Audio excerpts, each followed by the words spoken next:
Welcome back. We know caffeine helps with staying awake and keeping us energized, but one energy drink is causing concern. Most of us consumes caffeine in coffee and tea, in soda, and lately, increasingly, in energy drinks. That's the popular drink called Celsius. People say it contains a highly toxic ingredient that can damage your liver.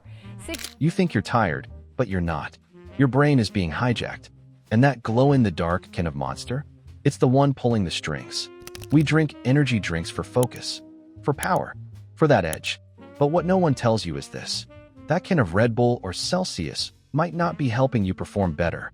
It might be rewiring your brain, and not in a good way. They're everywhere.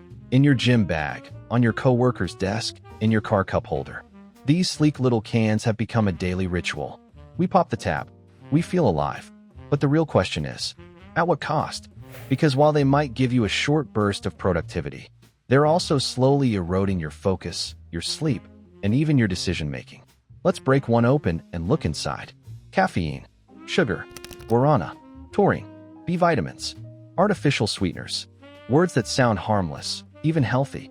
But what you're really drinking is a chemical cocktail your brain was never meant to handle. A single 16-ounce energy drink can contain up to 300 milligrams of caffeine. That's 3 cups of coffee in one hit. Plus 55 grams of sugar, more than a full can of Coke. And don't forget the bonus ingredients. Ginseng, yerba mate, synthetic vitamins, and sweeteners like aspartame or sucralose, which your body often mistakes for real sugar. It's like swallowing a pharmacy-grade science project and hoping for clarity. The first 20 minutes after drinking, your brain lights up. Caffeine blocks adenosine, the chemical that tells you you're tired. Dopamine spikes. You feel focused, motivated, maybe even euphoric. But then the crash. It's not just feeling tired again. It's like someone flipped the light switch off in your head. You're irritable. You're foggy. You reach for another can, and now you're hooked. What started as a boost turns into dependency. You need it to function. Not because you're low on energy, but because your brain's been trained to believe you can't perform without it. Drink it every day? Your tolerance builds. The same dose does less. So you stack it. Celsius in the morning. Bang in the afternoon. Coffee on top. Now your nervous system is fried. Your anxiety rises. Sleep disappears. And your memory? It starts breaking down. And green tea extract is the ingredient and is found in many energy drinks. But is this something that can actually harm your body?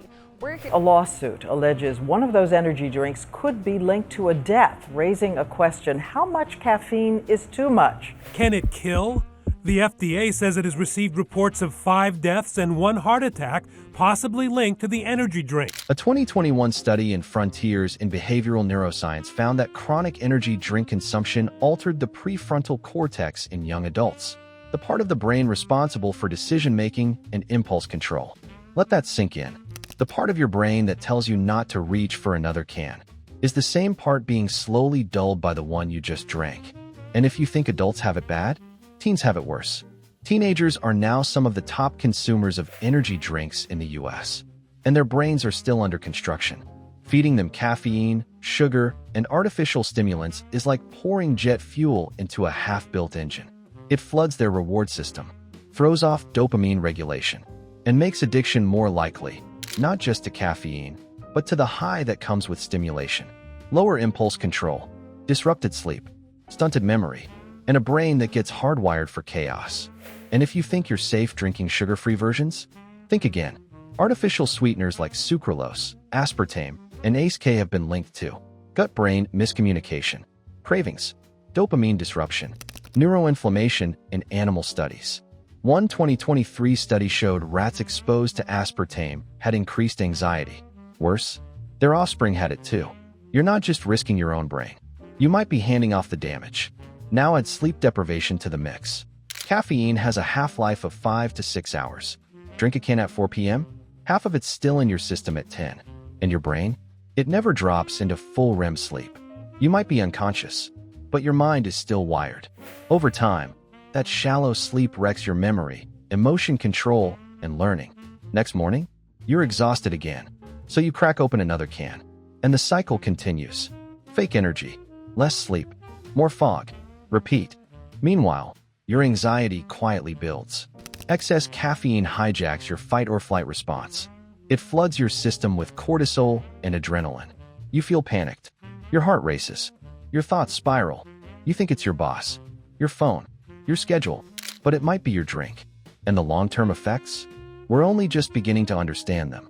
Early research shows that consistent, high-dose energy drink use can lead to neuroadaptation, where your brain stops functioning well without stimulation, cognitive fatigue, constant exhaustion no matter how much you rest, blunted dopamine, so things like music, food, or even connection feel dull, short-term memory loss, where names, words, and focus slip away.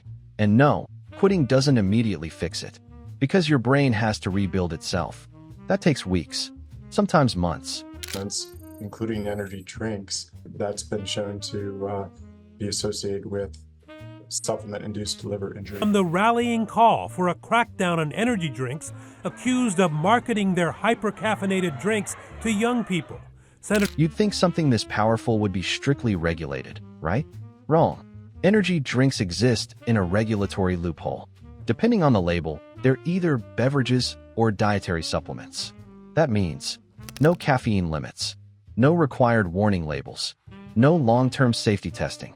Some have more caffeine than the label says. Others contain unlisted stimulants, like yohimbine or beta-alanine, which can jack up your heart rate and cause panic attacks. It's not a beverage. It's chemical roulette in a can. And not everyone's equally at risk. You're more vulnerable if you struggle with anxiety or ADHD, are under 25, don't get enough sleep, mix energy drinks with alcohol, don't do it, already have high caffeine tolerance. In other words, the people most likely to use energy drinks are also the most likely to suffer from them. But here's the good news. You can take back control. Track how much caffeine you're actually drinking. Wean off slowly. Cold turkey can trigger migraines and depression. Swap it for real energy, sleep, hydration, actual food. Or go for matcha or green tea. Lower caffeine, more antioxidants, and no mystery chemicals. And talk about it. Because most people don't even know energy drinks are the problem. Energy drinks sell you a lie, that you're one can away from your best self. But you're not drinking energy. You're drinking anxiety, burnout, brain fog, canned, carbonated, marketed to look like power. They don't fuel you. They rob you. Stealing sleep, stealing focus, even stealing brain cells.